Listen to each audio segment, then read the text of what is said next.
Buenas noches, bienvenidos. Hoy es un día lunes y es un día lunes especial porque es el 7 de diciembre. Usted ha visto que la ciudad, el área metropolitana en términos generales, ha vuelto a encenderse a las 6 de la tarde, como todos los años, 7 de diciembre, para la quema del Diablo.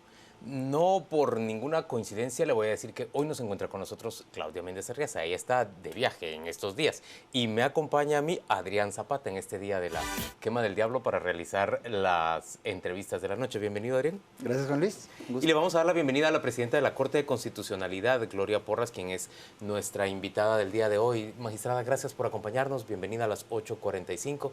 Queremos empezar conversando con usted sobre...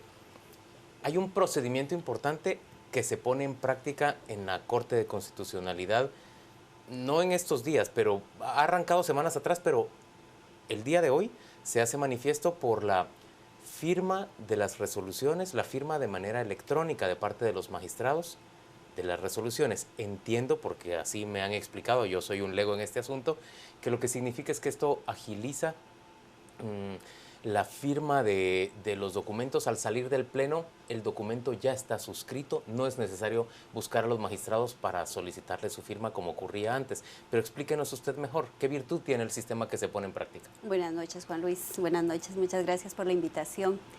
La verdad es que no es únicamente el sistema de firma electrónica, es un concepto de un nuevo modelo de gestión que se implementa en la Corte de Constitucionalidad, que estamos transitando del expediente físico a un expediente totalmente electrónico.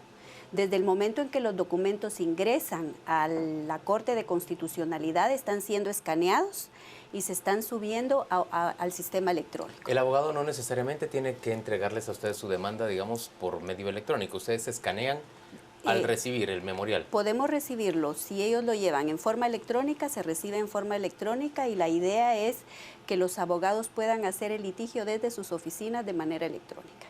Hemos firmado convenios con instituciones que no tienen dos situaciones particulares que tienen los abogados litigantes. Ministerio Público, Defensa Pública, Procuraduría de Derechos Humanos, Procuraduría General, la SAT, el señor Contralor General de Cuentas. Estas instituciones no tienen obligación de presentar un timbre fiscal en la Corte, entonces ellos pueden hacer su litigio de manera directa, presentar sus escritos, nosotros resolver y notificar electrónicamente, firmar electrónicamente los documentos. Y estamos ya con la firma también de un convenio con el Colegio de Abogados y ellos van a implementar lo que se denomina el timbre electrónico, a manera que los abogados particulares puedan desde sus oficinas presentar amparos y recibir notificaciones de la Corte de Constitucionalidad. ¿Tan fácil como un correo electrónico?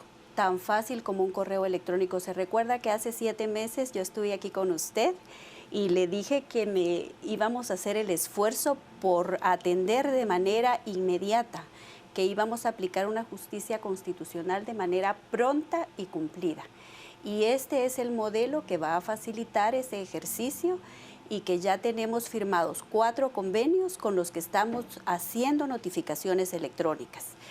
Esta semana hicimos ya 3 agendas en donde los magistrados firmamos electrónicamente nuestras sentencias y esto nos va a implicar grandes beneficios para la justicia constitucional, pero lo más importante para mí es que la Corte de Constitucionalidad se convierte en la institución que es la punta de lanza en este nuevo sistema de hacer justicia, que al lograr estos convenios con otras instituciones, inevitablemente hará que en corto, mediano o largo plazo todas las instituciones implementen este tipo de sistemas. Magistrada, bienvenida. Entendiendo que esta dinámica administrativa puede cortar algunos problemas administrativos en el manejo de expedientes, pero he sabido que la presa en cuanto a cuestiones por solucionarse en ese alto tribunal es muy grande y sobre todo por el abuso que hay de algunas acciones constitucionales. En ese sentido, ¿se está abordando también alguna estrategia que genere una agilización también en materia de fondo? Es decir, porque evidentemente no se dan abasto a los magistrados para discutir las ponencias, entonces ya sea desde el impulso para alguna reforma para evitar el abuso del amparo y demás, o alguna otra estrategia que tengan pensado implementar para que la presa no simplemente se tope con toda esta facilidad administrativa y la decisión y el análisis siga siendo lento. Mire, el centro del plan de trabajo que presenté aquí en este programa hace 6 meses es el combate al uso malicioso del amparo. La reducción de los tiempos, y recuerdo con claridad que Juan Luis me preguntaba si eso era posible. Hace 6 meses estábamos trabajando con tiempos promedios de 6 meses a 1 año, año y medio, dependiendo del trámite de algunos asuntos, algunos casos que llegaban a resolverse 3 o 4 años después. Tal es el caso que se comenta hoy en diferentes medios, que es un expediente del año 2013 y la sentencia se dicta en el año 2015. Pero al día de hoy yo le puedo afirmar con toda contundencia que la Corte de Constitucionalidad logró resolver 1000 casos más de los casos que se resolvieron en el mismo periodo el año 2014. Es decir, que los equipos de trabajo de la Corte sirvieron a los magistrados 1000 ponencias más. Ahí tengo 2 preguntas que hacer. La primera es, ¿realmente es retardada o retrasada nuestra justicia constitucional o seguimos estándares de retraso semejantes a los de otros países del mundo? Lo que sucede es que teníamos un modelo que ya a este momento resultaba obsoleto. Se recuerda que hablamos del modelo que era un recorrido de 54 pasos administrativos. Incluso aquí hablamos que algún empresario me había dicho en algún momento que si él tuviera que seguir 54 pasos para hacer su producto y ponerlo a la venta, sería un fracaso. Entonces, ¿qué es lo que hicimos? El compromiso mío fue una justicia pronta y cumplida. Revisamos... Mi otra pregunta es, usted dice que, bueno, su compromiso era agilizar la justicia constitucional. Puso a trabajar a toda la Corte en ese sentido y fue por el resultado de ese aceleramiento del trabajo que usted emitió el bono revolucionario. Así es. Así es como debe entenderse. Mire, el concepto revolucionario a mí me encanta porque revolución es transformar radicalmente una institución. Y efectivamente eso es lo que estamos haciendo en la Corte de Constitucionalidad. Transformamos un modelo de gestión y estamos transitando a otro modelo que permite resolver los asuntos en 45 días. El día de hoy yo le puedo afirmar que para ningún abogado es un negocio presentar un amparo en la Corte de Constitucionalidad con la expectativa que va a estar guardado 3 años y que ese caso se va a resolver obedeciendo un orden riguroso en la Corte. El día de hoy, en los últimos 6 meses, los asuntos que han ingresado, que son asuntos de altísimo impacto, fueron resueltos en un tiempo promedio de 45 días. De no haberse implementado ese procedimiento, estaríamos con asuntos pendientes como el de expresidente Otto Pérez Molina haciendo fila para ser resueltos y muy fácilmente entregaría él el cargo el 14 a las 14. Y visto toda la polémica que desató el tema del bono revolucionario, ¿usted sigue pensando que era razonable otorgarlo? Yo creo que fue una decisión correcta y yo honré un compromiso, porque yo ofrecí esto a los coordinadores desde el mes de mayo. Entiendo que fue un momento político delicado en el que se dio a conocer. Y hay una sola cosa de la que yo creo que debí haberla reflexionado un poco más, y es haberme incluido yo. Porque yo tomé la decisión personal de trabajar 12 o 14 horas diarias a cambio de nada, simplemente con una visión institucional, con una visión de país. Pero a los trabajadores yo sí se los ofrecí, que si ellos hacían un esfuerzo extraordinario, yo iba a cumplir.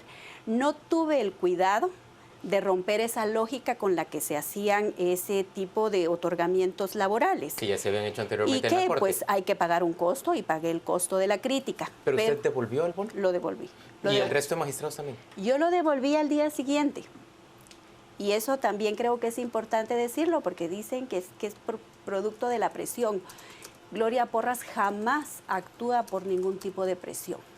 Yo soy una mujer de convicciones que tomó una decisión laboral porque debía respetar los derechos laborales de los trabajadores de la Corte. No podía exigirles que trabajaran más de 8 horas diarias a cambio de nada. ¿Y eso fue lo que hicieron? Eso fue lo que hicieron los trabajadores. ¿La Corte paga horas extraordinarias? ¿Tienen el rubro de pago de horas extras? No tiene rubro de horas extras, pero tampoco hicimos una decisión improvisada. porque yo cuantifiqué cuánto representaba para la Corte trabajar 1000 casos más, que son 4 meses. Y si ponemos 8 horas diarias y consideramos que cada hora extraordinaria se paga al doble de una hora ordinaria, me daba como resultado más de 18 millones de quetzales.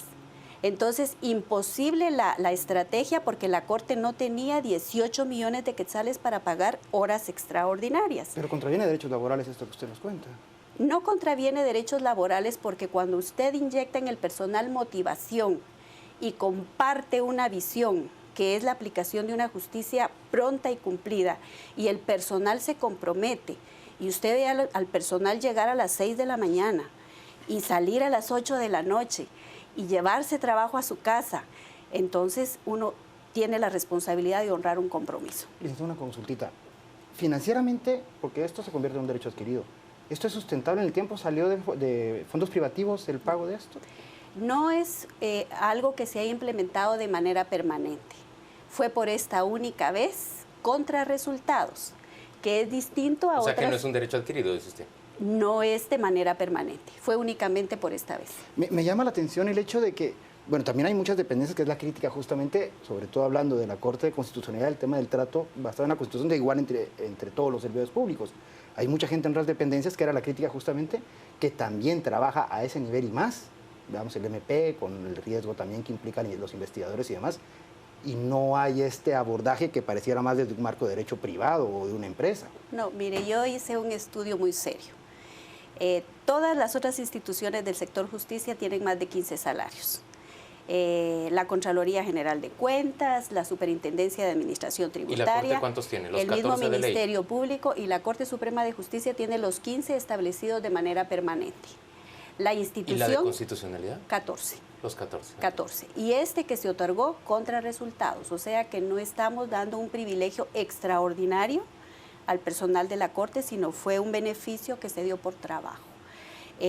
Tampoco podemos afirmar que sea el mismo nivel de trabajo. Miren, el día de hoy en los diferentes medios nos ganamos editoriales, nos ganamos un artículo de un columnista, Víctor Ferriño, estamos en Diario La Hora discutiendo temas de trascendencia nacional.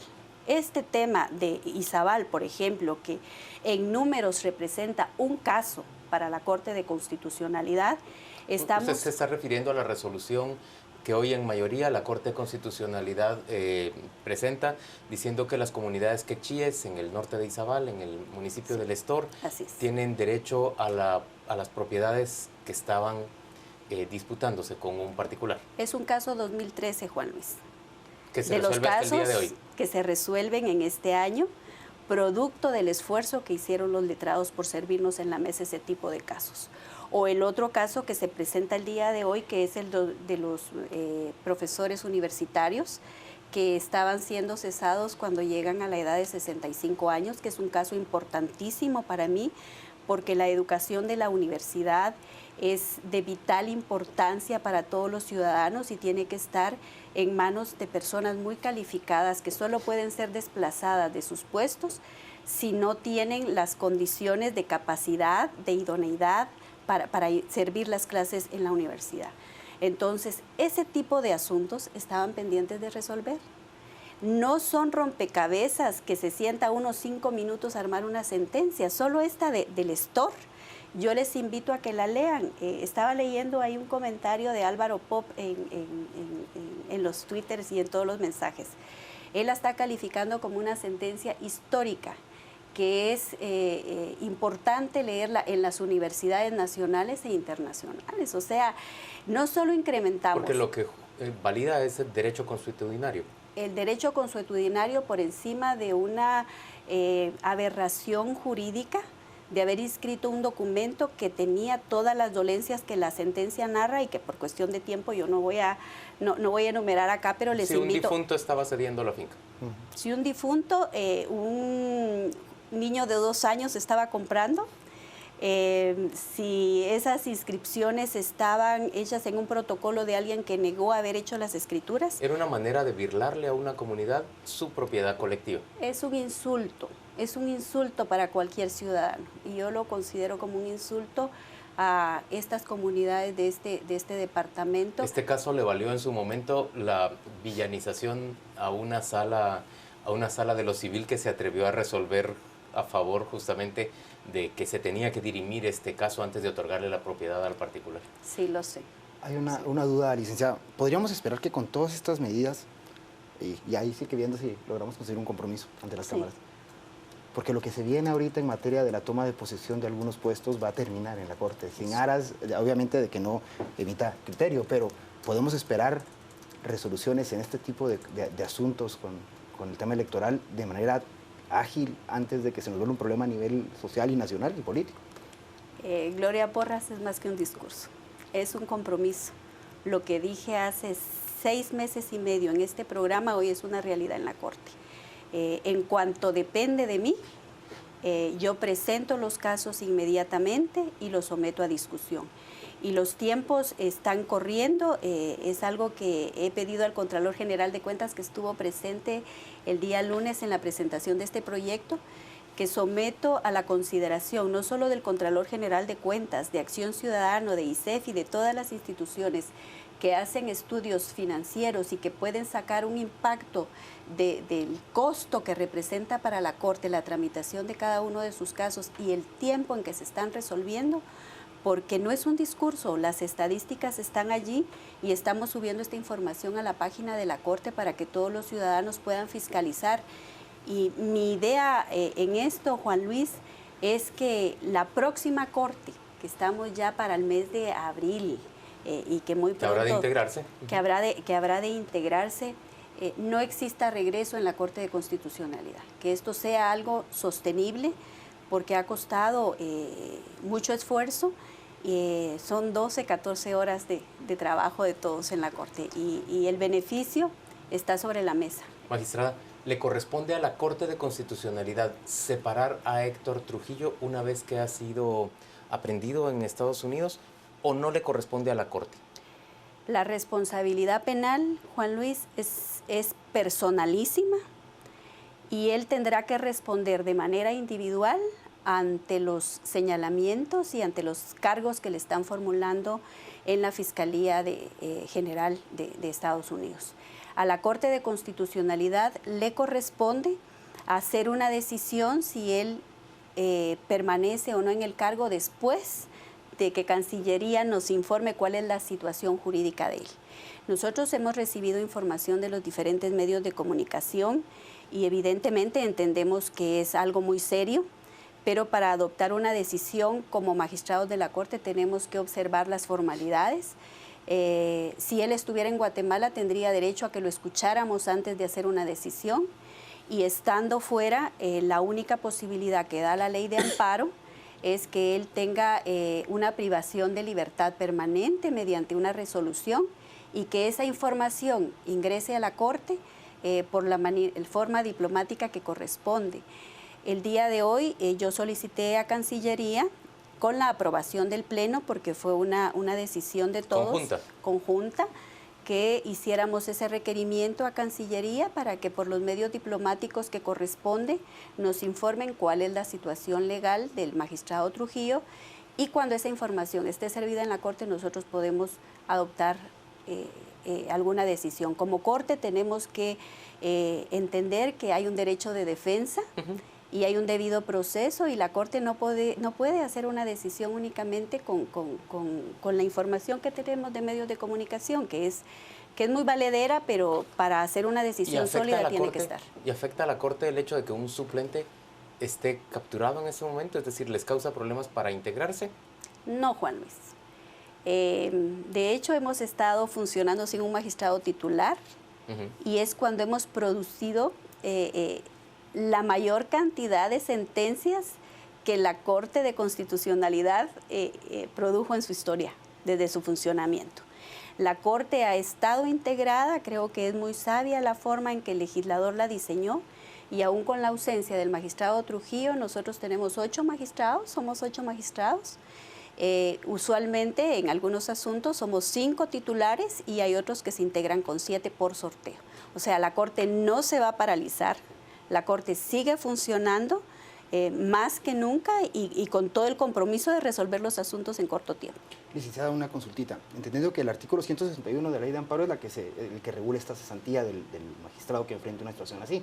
Y también respetuosos del derecho del debido proceso y defensa. Pero, ¿y no es más aplicable el tema de la incapacidad propia para asumir esas funciones judiciales, siendo que entonces al informar la detención es suficiente para poder cesarlo?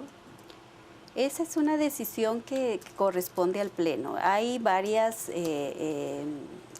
variables que nosotros podríamos analizar en el momento en que tengamos el informe de Cancillería. No es solo la simple detención. Y en este caso, pues uno tiene la responsabilidad de no poner nombre a los casos.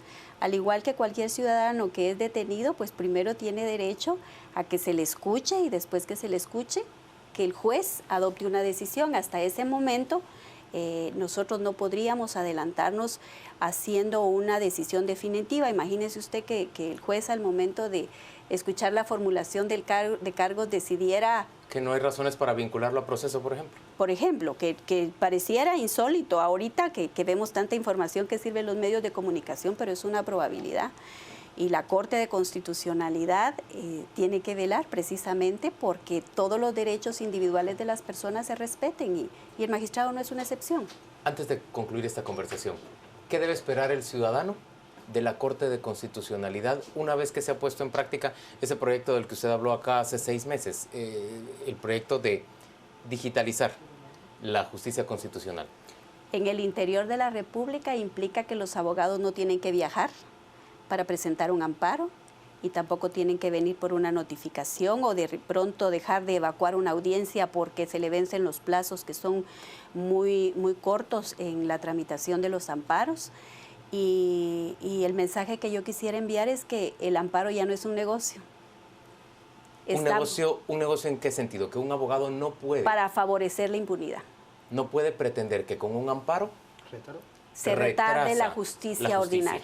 No, en este periodo la Corte no acepta el retraso de la justicia ordinaria con la presentación de amparos, porque los estamos resolviendo en tiempos promedios de 45 días. Pero usted seguramente habrá leído por lo menos una columna, un editorial, respecto del riesgo que expresan algunos abogados de que el amparo pierda su virtud como recurso protector del ciudadano frente al poder público. Al contrario, Juan Luis, cuando usted tramita de manera inmediata los asuntos espurios que no deben ser tramitados en amparo, favorece la tramitación de los asuntos donde existen verdaderas violaciones a derechos humanos de las personas, que es la razón de ser del amparo.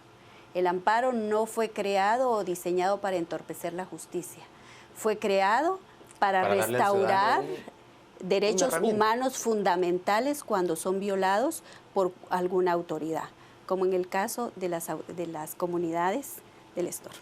Yo no puedo dejar de apuntarle esto porque mucha gente en el marco de no entender mucho el asunto lo debe tener. Existen mecanismos para también en el tema de los hackers y todo esto. ¿La certeza y la seguridad está contemplada en la plataforma para el manejo de estos casos? ¿Está blindada la plataforma? La plataforma está blindada. Estamos trabajando con Cámara de Comercio, que es lo que funciona en otros países, la parte de la firma electrónica. Creo que yo soy muy transparente en todo. Yo no encuentro ningún riesgo en que las personas se enteren de que hay un caso en la Corte de Constitucionalidad y saquen la información de que hay un caso. Esa información debería ser transparente.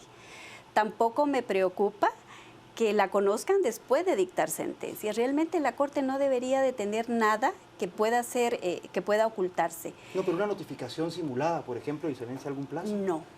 No porque... No la Corte, algún... No. Tiene los esquemas de seguridad, aquí todo corresponde a que podamos hacer una capacitación y que tengamos el tiempo para difundir todo esto como corresponde.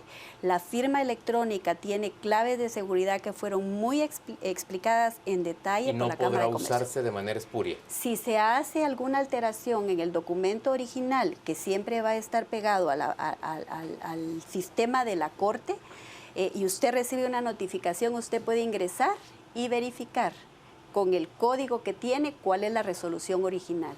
Si el documento ha sido alterado, la misma resolución le marca que hay alguna alteración, qué día fue hecha, en dónde fue hecha. O sea, es imposible en este momento que se está implementando el sistema, que tengamos algún riesgo de modificación de las resoluciones. La base de datos central siempre va a estar en la Corte y además nos estamos asegurando que quede un programa espejo, porque no podemos evitar que en algún momento pudiera existir alguien que de mala fe intentara provocar algún problema dentro de la Corte. Va a tener un sistema espejo donde hay una copia de seguridad. Y el sistema que se instaló en la Corte, yo los invito a que puedan visitarlo en algún momento. Es un sistema biométrico en donde no puede entrar cualquier persona, solo las personas. Solo los autorizados. Solo las ¿Cuánto le costó a la Corte de autorizadas. Constitucionalidad poner en práctica este sistema? 3 millones. ¿3 millones de quetzales o de dólares? 3 millones de quetzales que se invirtieron en motivación del personal. Lo demás se obtuvo a través de donaciones de países del cooperantes. Programa de Naciones Unidas para el Desarrollo y de la Embajada de Estados Unidos de América. Gloria Porras, magistrada presidenta de la Corte de Constitucionalidad, gracias por acompañarnos a las 8:45. A ustedes, Vamos con Juan gracias. Carlos Sandoval. Él nos cuenta qué se está diciendo en las redes sociales respecto de esta conversación. Adelante, Juan Carlos.